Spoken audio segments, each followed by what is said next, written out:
Bonsoir, bonsoir, bonsoir, bonsoir.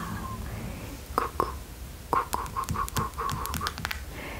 J'espère que vous allez toutes et tous très très très très très bien. Aujourd'hui, j'ai 10 livres à vous présenter. J'ai effectivement lu 10 livres, ce qui est beaucoup, beaucoup, beaucoup, beaucoup. Il faut savoir que j'ai eu une semaine de vacances. Ceci explique cela. En plus, cette semaine de vacances, je n'ai pas été bien. Donc, je n'ai pas sorti, je n'ai pas fait grand chose. Et donc, j'ai lu. Voilà. Désolée si vous entendez du vent. Voilà. Encore et toujours pareil. Il y a souvent du vent. Donc là, il est minuit. Et je n'avais pas le courage de me mettre sur mon bureau. Donc là où je tourne les vidéos habituellement. Donc là, je suis sur mon lit. Voilà. Avec mon blé Marguerite que j'ai trouvé après Marc, que je trouve très très joli. Ce petit bleu ciel avec ces petites marguerites, marguerites, marguerites, marguerites. Donc je vais vous montrer les 10 livres que j'ai lus. Les 10 livres que j'ai lus. Je les ai classés du moins bon au coup de cœur. On va commencer par le premier livre.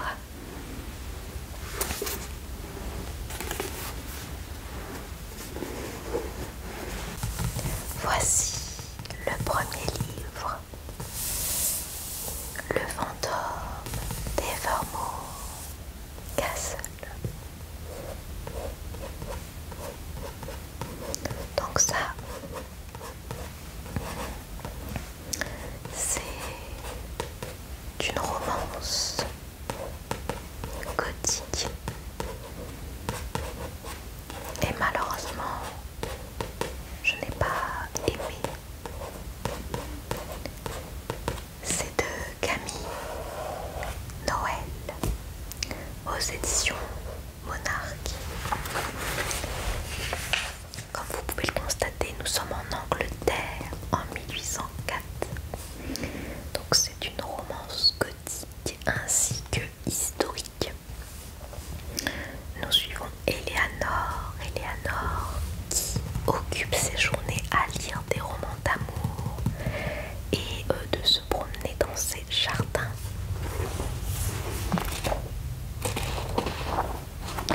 Malheureusement, son père décide de la marier car il la trouve trop vieille. Alors Eleanor a 19 ans, mais nous sommes en 1804.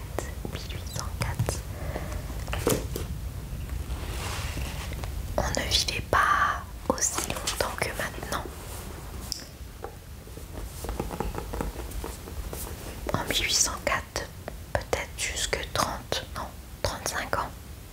35-40 ans, allez, 35-40. Donc forcément, 19 ans, c'est tout de suite plus vieux que maintenant, où on vit jusque, on va dire en général, 80. Donc elle est trop vieille et son père décide de la marier à un noble. Mais elle éprouve une attirance pour un mystérieux revenant. Ce fantôme qui, lui, n'est pas revenu pour jouer l'amoureux transi. Il a ressurgi d'entre les morts pour se venger. Voilà, et en fait j'ai pas aimé. La romance, elle est trop rapide. Moi qui aime les slow burn, voilà. J'ai pas compris en fait l'attirance entre les deux. Et puis il n'y a pas eu d'émotion, je trouve. Voilà, j'ai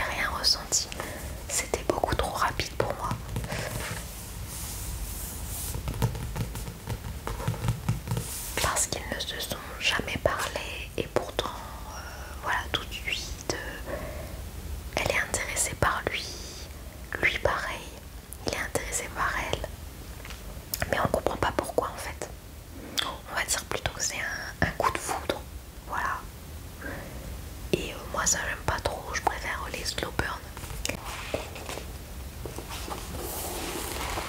Et lui après ne pense qu'à sa vengeance. Bon. En gros j'ai pas aimé quoi. Malheureusement voilà. Donc j'ai rien d'autre à dire.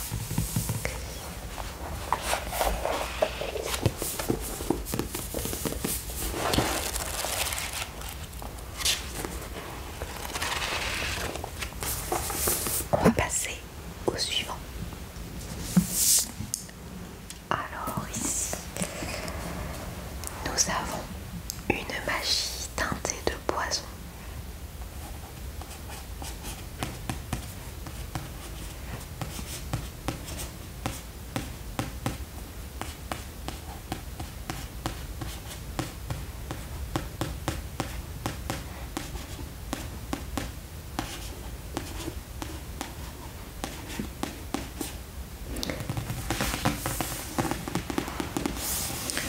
De Judy E. Lin aux éditions Stardust.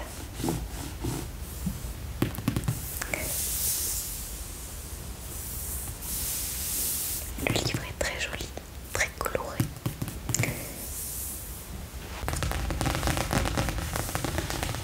Donc comme vous pouvez le voir ici,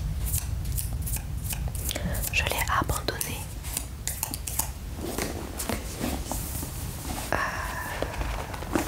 J'ai abandonné au chapitre combien? Au chapitre 14. Donc j'ai lu une centaine de pages. Mais j'ai pas du tout accroché à l'histoire non plus.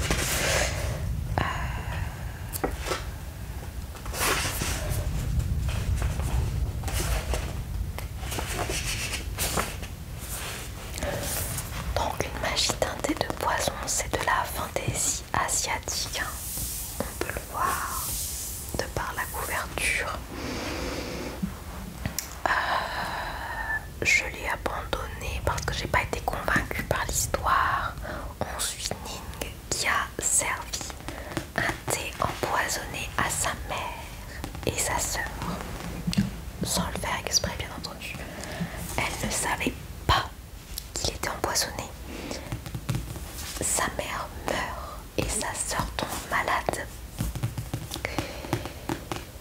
Et Ning va essayer de passer un concours pour devenir Shenong. Alors Shenong c'est quoi déjà? C'est là on a carrément un glossaire, un guide de prononciation des noms de personnages et tout, le nom des lieux importants, etc., etc. Les ingrédients médicinaux chinois, c'est super intéressant. Et du coup chez nous c'est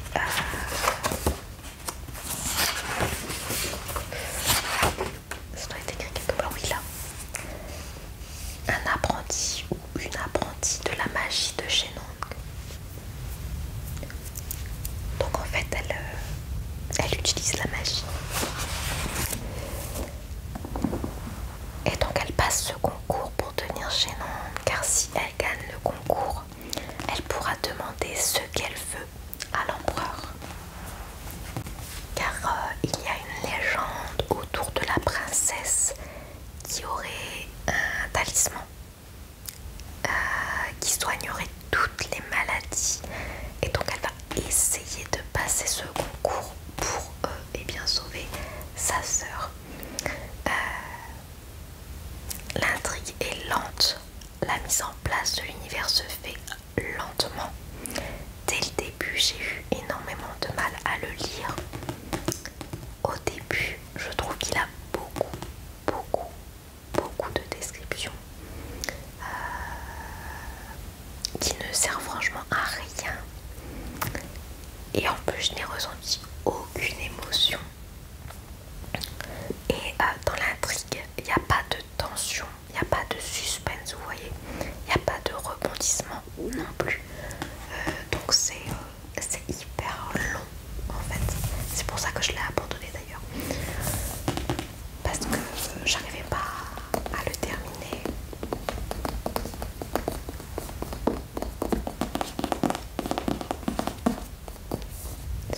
celui-ci, il y a un tome 2 je crois.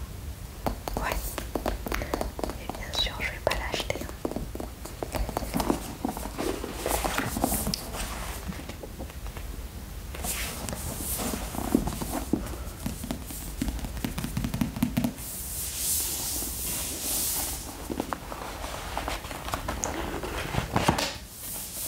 Donc voilà pour celui-ci.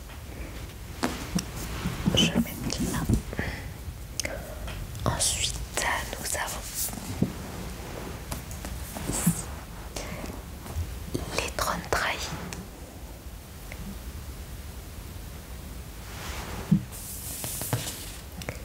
Hop, les Trônes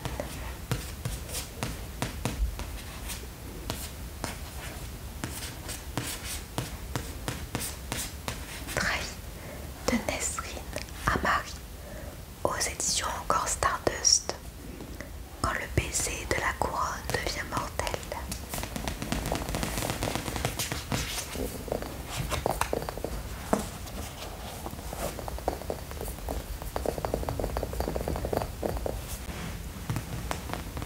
Alors ce livre c'est un peu...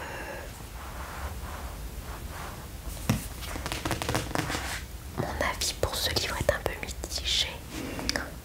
On suit Phoebe, princesse du royaume de... C'est comment déjà du royaume Sidia, qui s'apprête à infiltrer le royaume ennemi et tuer Emrys, le roi du royaume de Killan.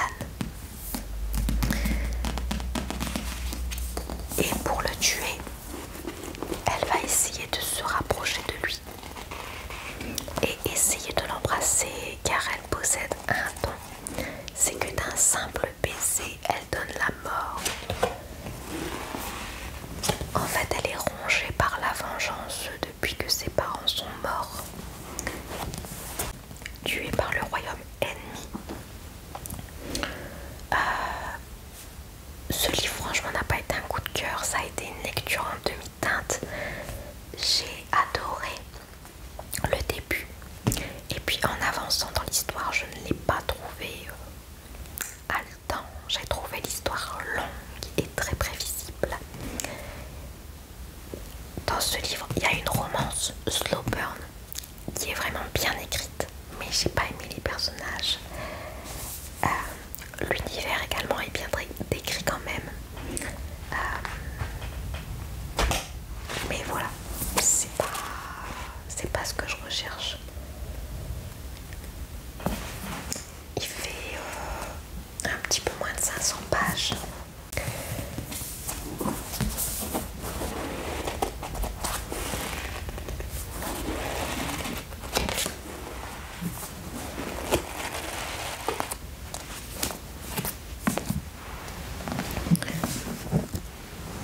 J'ai lu Tant de soi.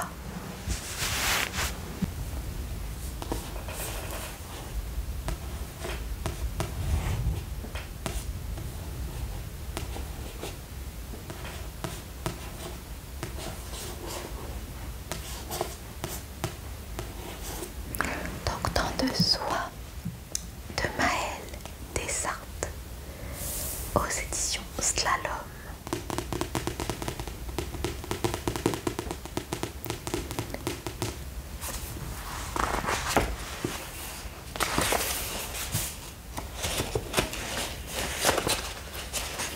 Donc là on a une carte Les mondes brisés.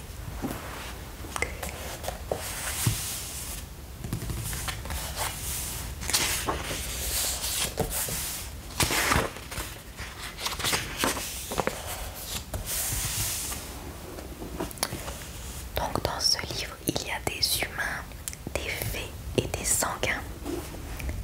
Des sanguins qui sont en fait des vampires. Et ils cohabitent tous dans le même monde, même si entre les humains et les sanguins c'est la guerre. Ils se détestent.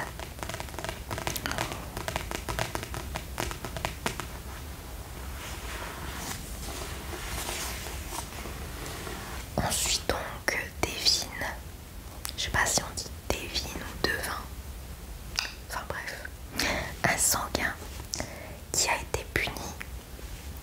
On lui a arraché les crocs parce qu'il a tué des gens. Il a voulu en fait venger sa mère et son frère. Donc on l'a condamné au bagne. Et en route vers le bagne, il va rencontrer Navi qui est ici, qui est toute rose. Cette fée qui pensait obtenir le job de fée marraine, qui est un très haut statut pour les fées. Et finalement elle se retrouve en bas de l'échelle à être la fée des dents. Sauf que pour Navi c'est pas normal. C'est elle qui a le plus de magie, qui est la meilleure.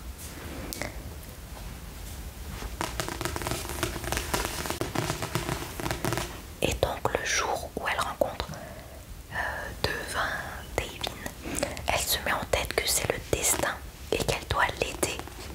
Et on va donc suivre leur aventure à tous les deux. Et c'était extrêmement fun. Ce livre, c'est une comédie. Voilà, point, une comédie. J'ai préféré la première partie plutôt que la deuxième partie. Bon, par contre, j'ai pas aimé la romance, j'ai pas été transportée par ça. C'est vraiment une comédie. Elle est super drôle. Au début, je l'aimais pas trop parce que elle est un petit peu trop fière et elle rabaisse un peu les gens, je trouve. Voilà. Elle se trouve la meilleure vraiment et en se trouvant la meilleure, elle rabaisse un petit peu tout le monde à côté d'elle. Mais vraiment, pour moi, ce livre, c'est vraiment comique. Si vous souhaitez passer un petit moment marrant sans prise de tête, ce livre est fait pour ça.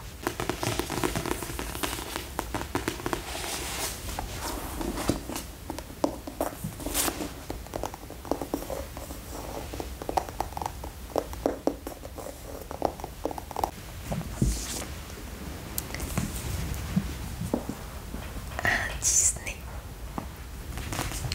Où est la vraie vie de Lise Braswell aux éditions Hachette Heroes.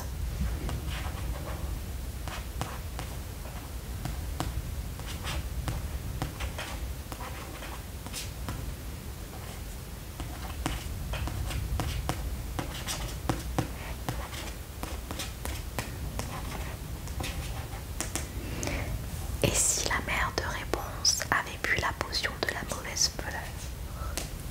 Donc là nous avons l'histoire de Réponse avec ses cheveux argentés. Alors je vais pas vous faire un résumé de Réponse, de l'histoire de Réponse. Ce que je peux vous dire c'est que ce livre est très différent des autres twists parce que le conte est revisité par le biais d'un frère qui réinvente le conte préféré de sa petite sœur qui est à l'hôpital en chimiothérapie. Et j'ai trouvé ça original que ça changeait des autres twists et ça m'a beaucoup plu. Voilà.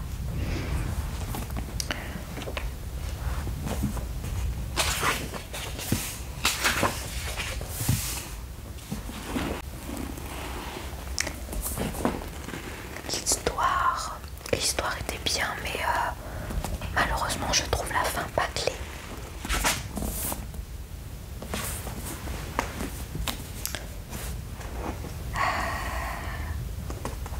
Dans la même collection, moi celui que j'ai préféré c'est vraiment Histoire éternelle.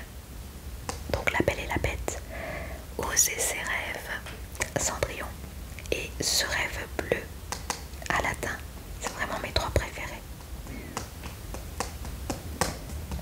Et le pire que j'ai lu c'est Réflexion de Mulan.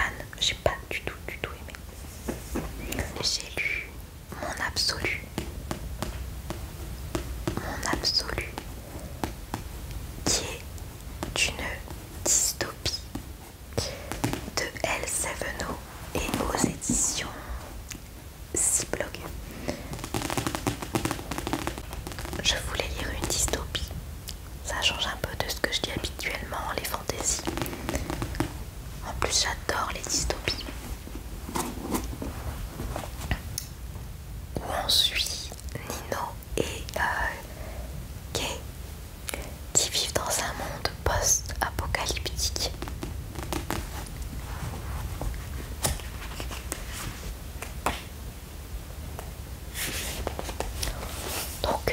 premier chapitre, on est mis dans l'ambiance. Il y a Kay, 11 ans, qui part en mission de sauvetage avec son père et d'autres personnes du village, ou plutôt on va dire du clan. Et il découvre Nino qui a le même âge que lui. Nino est le seul rescapé d'une attaque par des affamés. Ils sauvent donc Nino et ils vont l'emmener dans leur clan. Nino et Kay vont devenir meilleurs amis. Sauf qu'en vieillissant, Nino va éprouver plus que de l'amitié pour Kay.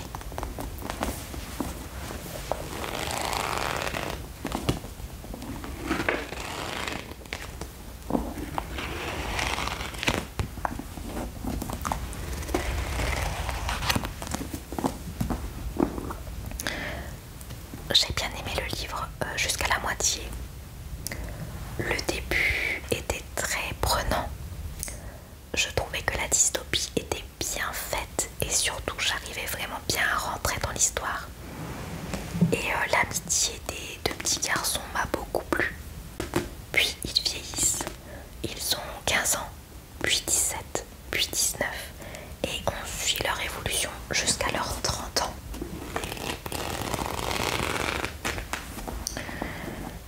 J'ai vraiment beaucoup aimé les voir évoluer et je me suis attachée au personnage. D'ailleurs, il y a les deux points de vue. Ça nous permet de mieux comprendre les personnages.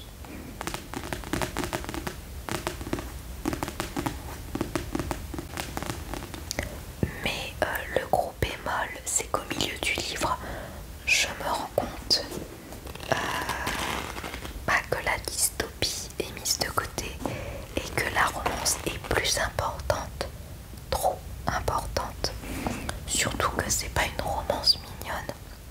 Non, non, non, non, c'est du spicy, du spicy, du spicy, du spicy.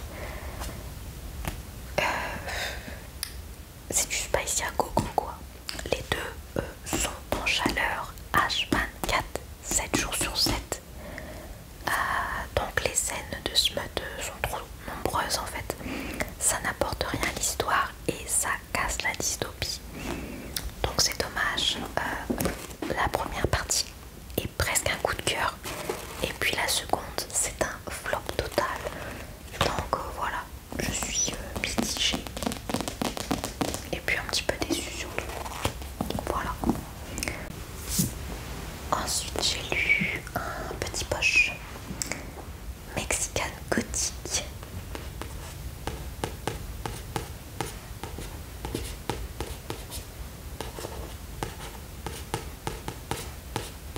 Donc là c'est un livre plutôt mystère, horreur de Silvia Moreno Garcia aux éditions Brajlon.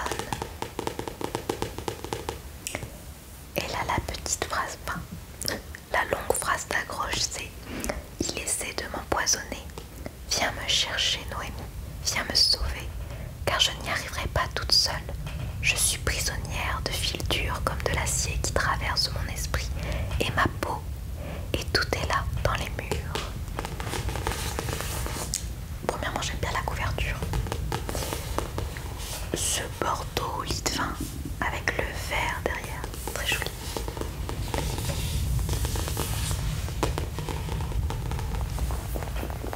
Alors ça, j'ai vraiment bien adoré ma lecture. C'était génial.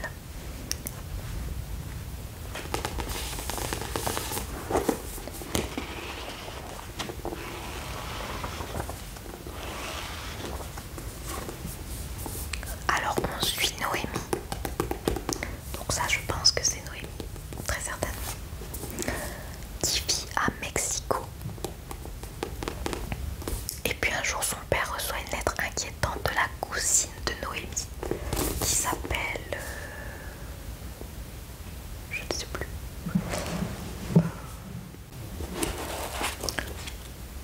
Son prénom...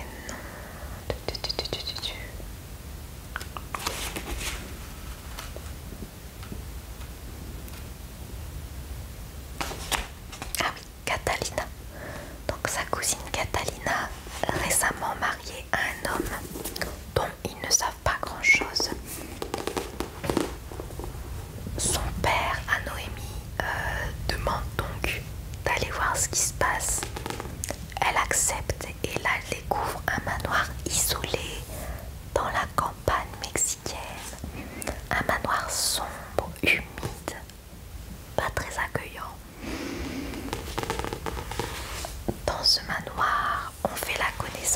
du mari de la cousine, la tante du mari avec son fils et surtout le patriarche de la famille qui règne sur le manoir.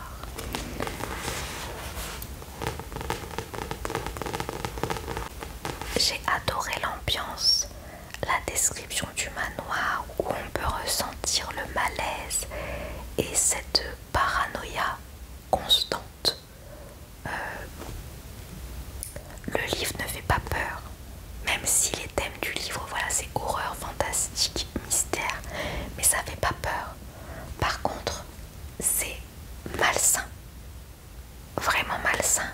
Il y a des passages où je me suis pas sentie très bien, il faut l'avouer. On peut ressentir des frissons de dégoût, clairement. Et puis c'est tellement bien écrit, je voulais connaître la suite. C'est un vrai page turner. Voilà. Super cool, super lecture. Je suis pas déçue du tout. Il fait 400 pages, même pas. Il y a une légère romance qui m'a surprise d'ailleurs, car je m'attendais pas du tout à une romance dans ce livre. Mais la romance est vraiment mignonne. Donc voilà, très bonne lecture. Mexican Gothic.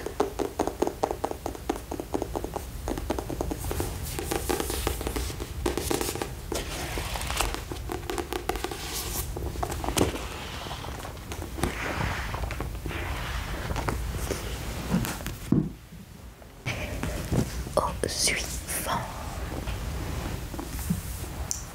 Alors Frost de C.N. Crawford aux éditions Corrigan. Frost.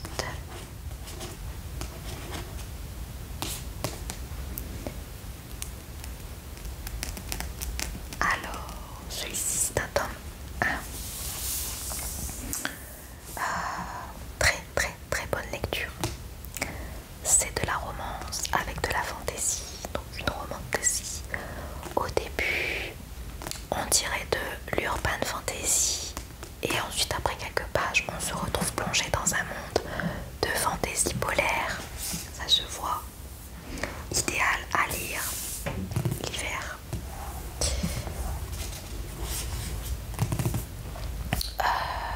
Parce qu'il y a de la neige partout, il fait très froid.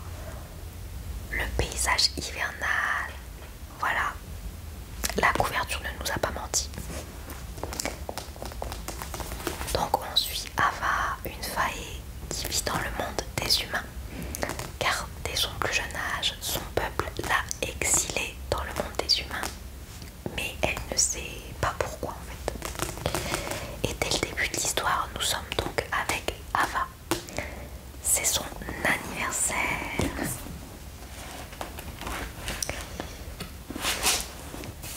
Et elle a donc pu quitter son travail un peu plus tôt. Donc elle est toute contente, elle va rentrer à la maison. Il y aura très certainement son petit ami qui sera là. Parfait quoi. Sauf que elle trouve son copain avec une autre femme. Cela fait 2 ans qu'il la trompe. Et donc notre pauvre Ava va partir et se retrouver dans un bar. Elle va se saouler et elle va rencontrer le roi des faées qui cherche une femme. Et elle va l'insulter parce qu'elle est bourrée et lui, il a une malédiction. Il ne peut pas tomber amoureux. Donc il réfléchit et se dit qu'au final cette fille qu'il a insultée est parfaite pour lui. Voilà. J'ai beaucoup aimé les personnages, le côté malédiction, les paysages d'hiver. Il y a une grosse révélation à la fin, mais elle est très prévisible.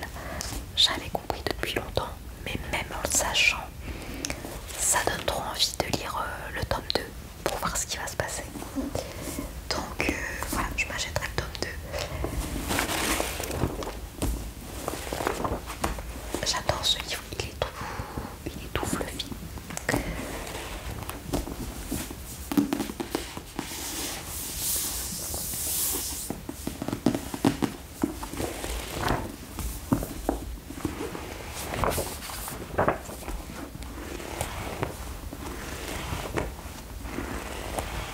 Ensuite, ce livre, Gilded,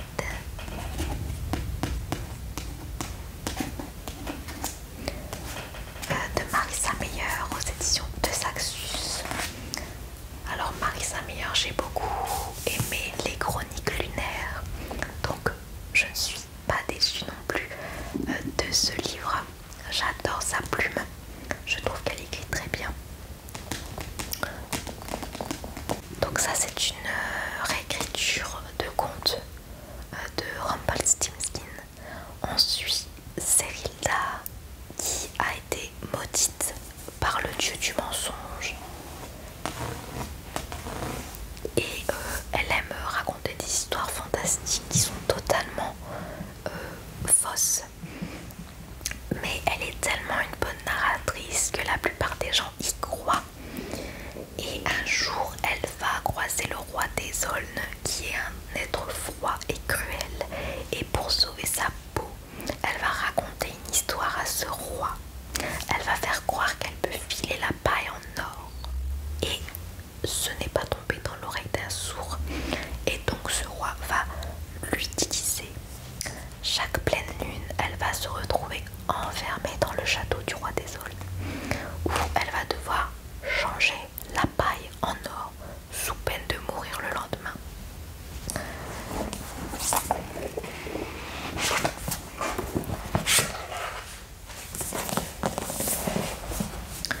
Elle va rencontrer un jeune homme qui va l'aider, mais à une condition, car toute aide a un prix, hein, forcément. Donc voilà, la romance est slow burn comme je les aime. L'histoire est sombre, bien développée, plein de rebondissements, de secrets. C'est une histoire lente qui prend son temps, et en même temps je ne me suis pas ennuyée du tout. Le suspense nous tient du début à la fin, vraiment. Donc j'achèterai également le tome 2, je crois que c'est une duologie.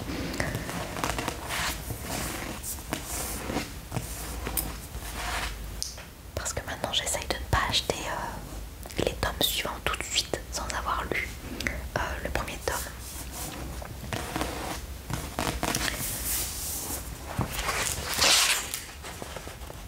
Toute magie a un prix, mais l'amour n'était pas censé faire partie du marché.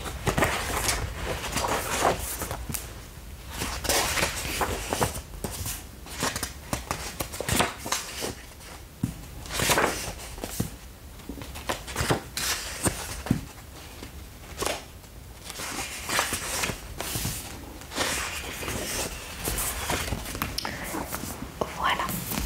Et le dernier livre,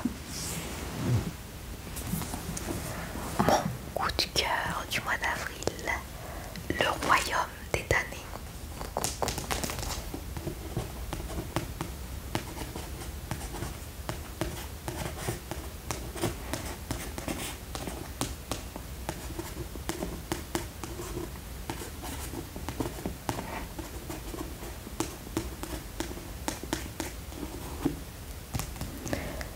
De Kerry Maniscalco aux éditions de Saxus.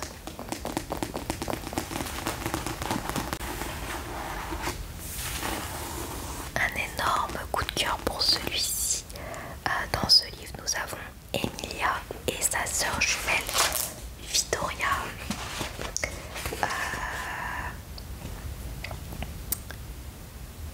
qui font partie d'une lignée de sorcières, voilà, qui vivent secrètement dans le monde des humains. Elles vivent avec leurs parents et leur grand-mère. Ils possèdent un restaurant italien. Donc oui, on se trouve en fait un peu en Italie, voilà. D'ailleurs c'est bizarre que c'est considéré comme une fantaisie alors que nous sommes en Italie. Ce serait pas plutôt du fantastique du coup? Bah, c'est pas grave, enfin bref. Dans ce livre ça parle énormément de nourriture, ça